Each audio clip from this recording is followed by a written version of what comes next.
It's the nuts and bolts of Monday Night Raw.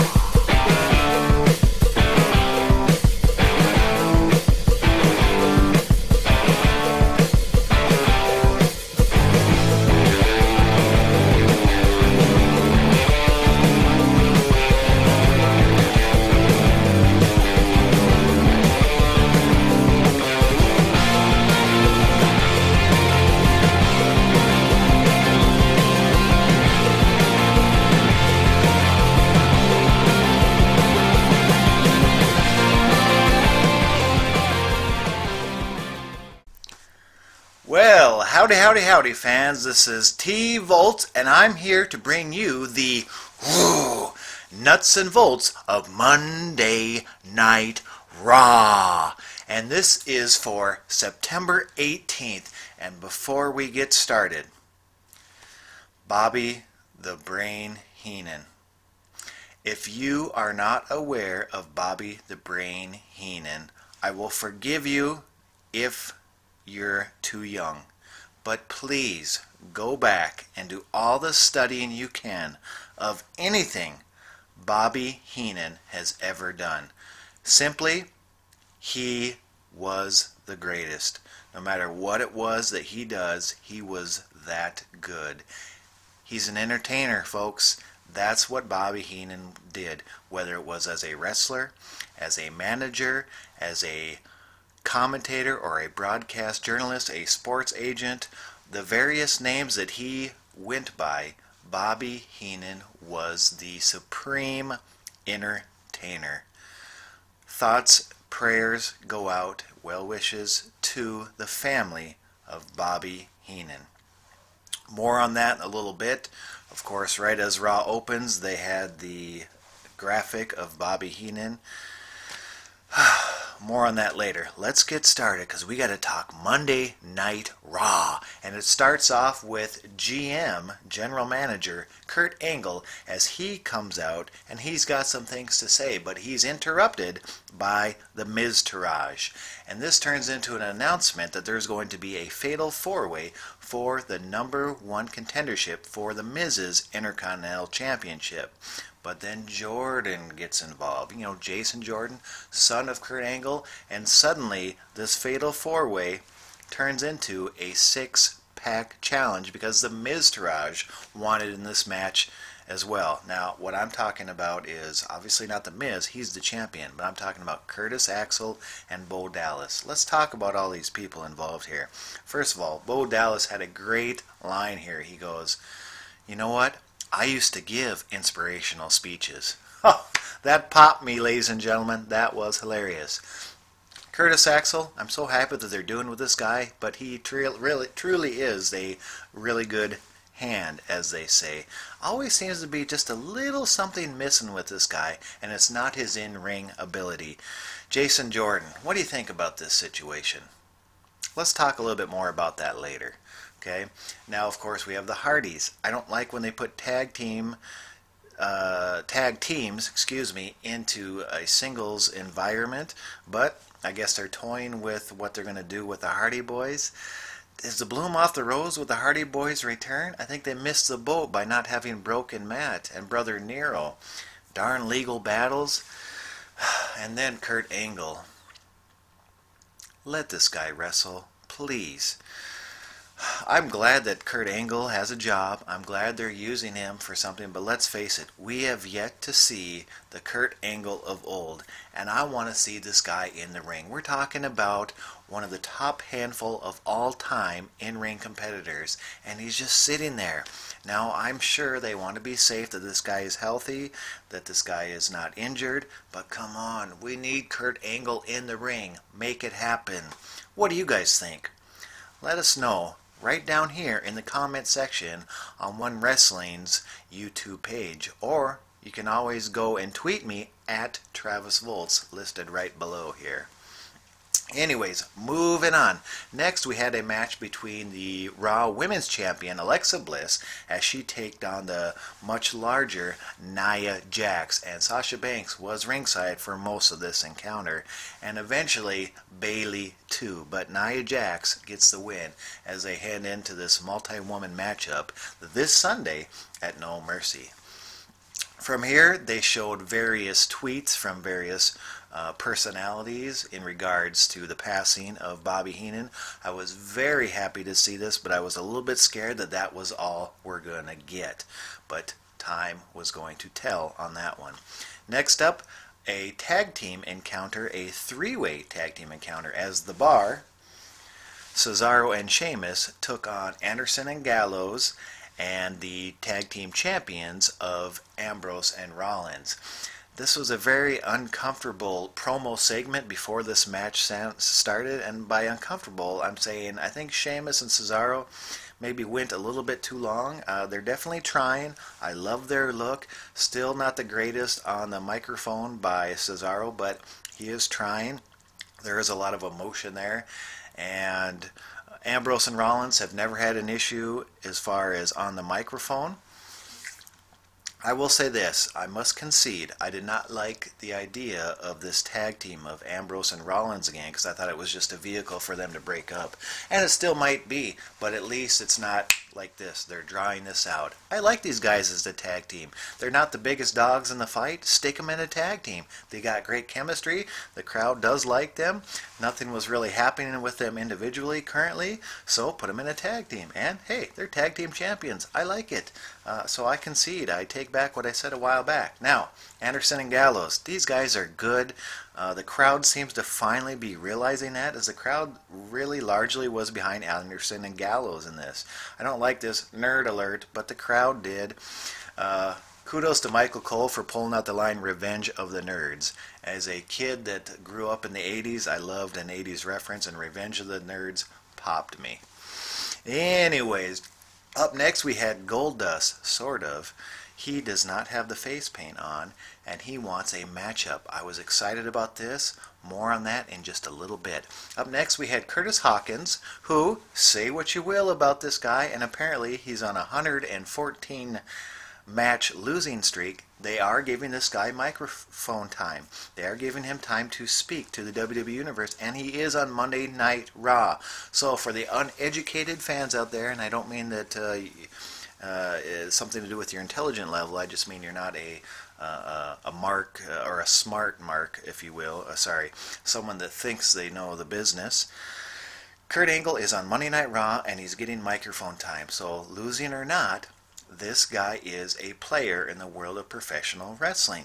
Anyways, he takes on Apollo Crews, who of course had Titus O'Neil in tow because they are part of Titus Worldwide. Now, if you're a fan of Titus Worldwide, raise your hand.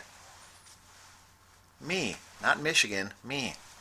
I like Titus Worldwide, and apparently so does Apollo Crews, because it got him the victory over Curtis Hawkins, extending his losing streak to 115 losses. Now, this isn't just him saying this, he actually got a graphic. So nice to see that Monday Night Raw is making use of all of their players, in this case, Curtis Hawkins. Up next, we had a split screen interview, a back and forth between the Monster Among Men, Braun Strowman, and Brock Lesnar, with, of course, Paul Heyman right behind him. Hey, speaking of right behind me, see this homage up here to Superboy? Unfortunately, Superboy couldn't be here this week. He is on assignment to Parts Unknown, if you know what I mean. But he did leave this behind. Of course, this has many traditional WWF superstars on it, so we might just leave that up for a while because Superboy may have outgrown it. Anyway, we had the split screen between Brock Lesnar and Braun Strowman. Nice to see one of the best feuds going right now on television, but it definitely loses something when it's this backstage, perhaps pre-recorded segment as opposed to in the ring, because let's face it, with the exception of Paul Heyman, between the three of them, these guys are not known for their talking ability. They're known for their physicality, and we're not going to be able to see that on the split screen. But they did the best they could. I thought Brock Lesnar came across really solid at the end of that with his Suplex City B. You fill in the blanks. Up next, we had Roman Reigns out, and this guy was not PG. This guy was dropping language, the likes of which we don't see too often these days on WWE product. Now, is this a desperation attempt for things to turn as far as it goes with the WWE Universe for Roman Reigns? It does seem a little bit strategically placed, this language, or maybe it's just him being comfortable and getting carte blanche to say whatever he wants. Either way, it definitely had a lot more edge to it. And he teases that John Cena is there and then says, you know what, he's not there. And he referenced The Rock years ago when The Rock says, I'll never leave you again. But he did. He went off to Hollywood. That's kind of what's going on with Cena. He's kind of a part-time player, if you will. But hey, Cena earned it, and regardless of if Cena's there or not every week, he is over like Rover with the crowd. And this is a WrestleMania main event caliber matchup happening this Sunday between Roman Reigns and John Cena. Up next, we had Bray Wyatt as he took on Dustin Rhodes. Whoo, Dustin Rhodes. You may be saying, who's Dustin Rhodes if you're a younger guy? Well, or gal, Dustin Rhodes is Goldust. There's a lot going on here. First of all, the crowd was actually chanting, "Let's go, Dustin." And you know who else was saying it? Me. I was a huge Dustin Rhodes fan back in WCW before anyone ever heard of the name Goldust. And kudos to Corey Graves, who even mentioned his Dustin Rhodes' old nickname, The Natural. Boy, what do I want to say here? Well, first of all, unfortunately, Bray Wyatt got a relatively easy victory, and I'm like, what was the point of doing this with Dustin Rhodes if he's just going to up and lose? I want to see this head into something. I think the WWE perhaps is taking notice of the career that Cody Rhodes is having outside of the WWE, just being Cody Rhodes, not being Stardust. I just want to see a run with Dustin Rhodes as Dustin Rhodes again. They keep doing these little tiny little teases many times off and on over the years, and perhaps they think that Dustin Rhodes isn't going to get over. Hey, let this guy die on his cross if that's the case, but let him go out as Dustin Rhodes. And let's face it, he's going to be going out, guys. He's been around a long time. He cannot keep going in the ring forever, and this guy has a job backstage forever, I'm sure, as long as he wants it, because he's that good. But I so badly want to see one more run for Dustin Rhodes, not Goldust. Now maybe this was just kind of a halfway point because he still wore the Goldust gear, but not the Goldust face paint. But then he loses relatively easily to Bray Wyatt. Was this just a vehicle for Bray Wyatt to continue his situation with Finn Balor? I hope not. Hey, how about the news of Starrcade coming back? We're not talking Jim Crocker Promotions, obviously Starrcade, but the name Starrcade under the WWE umbrella. Now, this is blowing up online because, of course, the old stalwart's saying, Vince McMahon is going to ruin Starrcade. Guys, Jim Crocker Promotions is not coming back, and I'm as big as a JCP fan as the next guy, but the 80s and Jim Crocker Promotions, the old school Starrcade, it's not going to come back. It's just reality. Let's not continually pile it on Vince McMahon. Let's face it, this guy is keeping our business going at this time, and business is going, it's thriving, they're making money hands over fists. So Starrcade, at least, I don't care if it's under any incarnation, at least it's the name Starrcade. Our best hope is that maybe they pay some type of homage to Starrcade and its roots.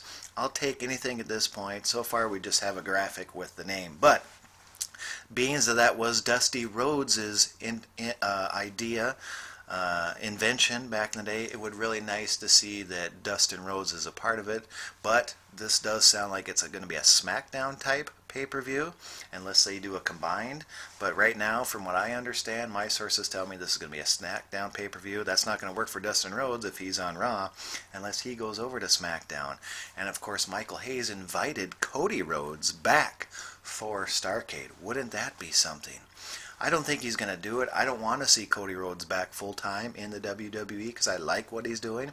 But imagine if they were able to work out some kind of deal for he came in for a one-off at Starrcade, Cody Rhodes as Ring of Honor champion. Whoa!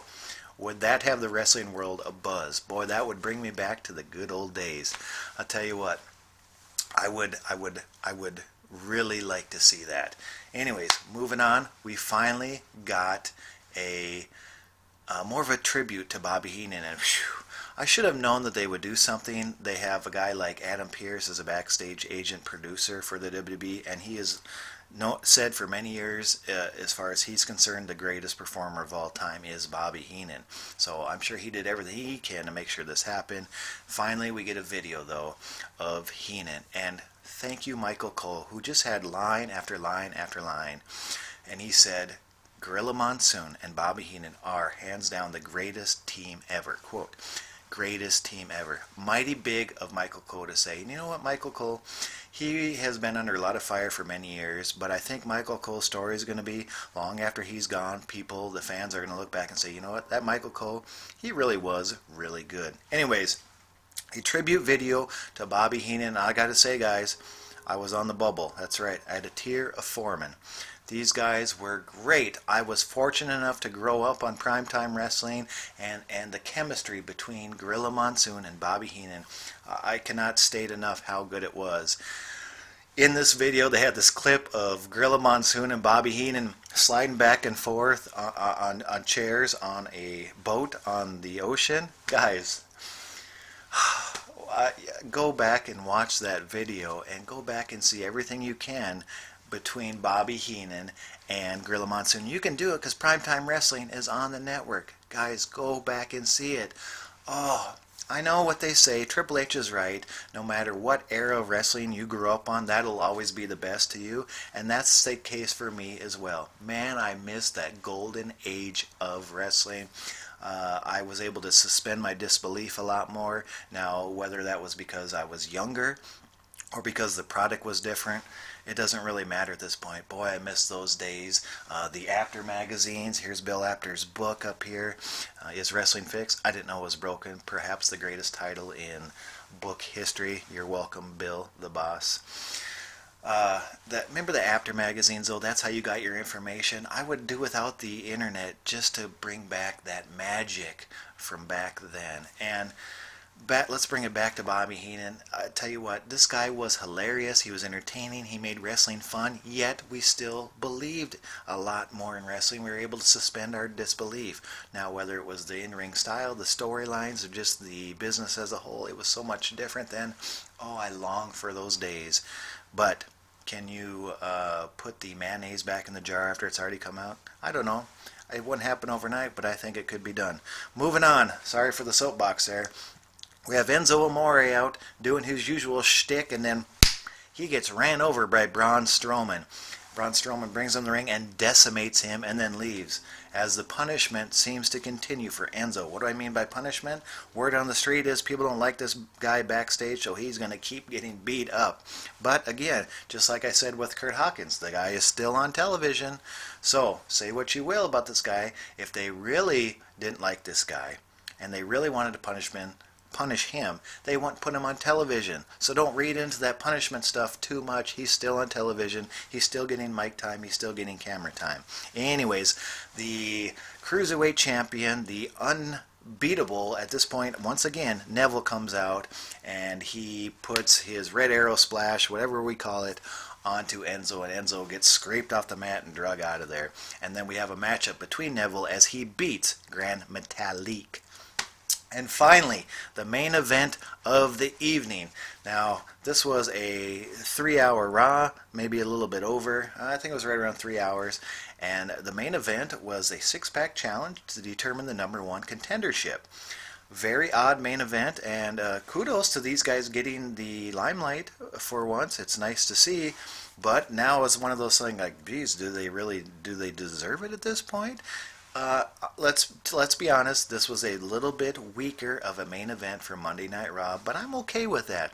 We don't need to see the same thing week in and week out, so it was nice to see something different. Anyways, 6-pack challenge. We got Bo Dallas, Curtis Axel, aka the Miztourage. We also have Matt Hardy, Jeff Hardy, that's right, a tag team on their own in the six-pack challenge. And then, of course, Jason Jordan and Elias Sampson, the Drifter. This guy's gone by many names, but they're sticking with Elias. And this is how this match starts. He's in the ring with his guitar, and he is healing. I mean, he has got that crowd hating him, aka eating out of the palm of his hands. But you can hear cheers for this guy too, and I'll tell you why. Because say what you want about how the business of professional wrestling has evolved, people still want to hate people, and they appreciate a guy that is doing everything he can to make you dislike him. And Elias is one of those guys. He's an old school bad guy, and he's calling out kids in the crowd, calling them fat, calling them ugly, calling them all the traditional you will hate me kind of stuff, and the crowd is appreciating that. Professional wrestling fans want to dislike somebody, and this is the kind of dislike that they like. This guy is a bad guy, and he is living up to that part, and the fans appreciate it. I like Elias Sampson.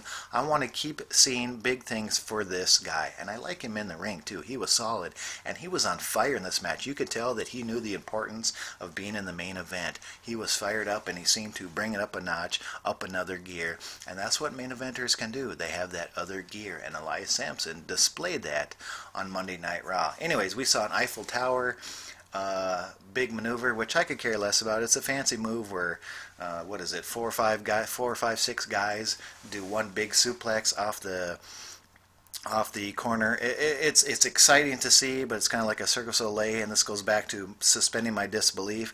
Not the most realistic thing you're going to see. So while it's neat, like a car crash is neat too, doesn't mean you want to be in one. I don't necessarily want to see those type of maneuvers. I prefer the down and dirty, working on a body part type of action. But I'm probably in the minority. A lot of fans nowadays like the video game style type matchup. Anyways, a vicious drift away maneuver by Elias Sampson. They're calling it the drift away. It almost started like a fisherman suplex or a perfect plex, and then it turned into like a... He just drove his head to the ground. I don't know how to describe it. It was so quick and sudden. And it was, ooh, you could even hear the commentators. Booker T's like, oh! It looked vicious, but that pinfall attempt got broke up. The Miz was working overtime, not only during the match, but before and after. You can tell that they put the Miz in positions where they want to get the fans behind a fan favorite. They put him against the Miz because the Miz is great on the microphone. He's great at making people dislike him, and he gets other people over with the crowd, and he was working hard in this matchup. Of course, and I say of course because the whole show seemed to be tailored around Jason Jordan going after the Miz, and Jason Jordan got the victory here. What are your guys' thoughts on this Jason Jordan situation? Do you like what they're doing, or is the bloom off the rose? I kind of go back and forth. At first, I'm like, you know what? This Jason Jordan thing isn't working. I'd rather be watching Arn Anderson. How about this sweet new shirt? I'd rather be watching Arn Anderson. One of my all-time favorites. I got to show you again. I'd rather be watching Arn Anderson. I'm going to wear this shirt all the time. I love it. I may never wash it. Just kidding. Two things on this Jason Jordan. All right, maybe not two things. I'm not even going to number them. It's nice that they're doing something different, if you can call it different. We've kind of seen this type of build before, but I like that it's building slowly. Now, slowly, yes, but it's also fast. They're pushing him right to the IC title. Is this going to backfire like Rocky Maivia? I think the best is yet to come with Jason Jordan. There seems to be a little bit missing, and it's the same little bit thing that was missing before. So then when they stuck him in the tag team with Chad Gable, that kind of went away, because between the two of them, it made up for that little thing that was missing with Jason Jordan.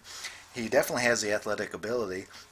I like the singlet style for a guy that uses amateur style type in-ring action. But the design, let's face it, guys, this isn't the early 90s anymore. He's not the Steiner brothers. Change up that design.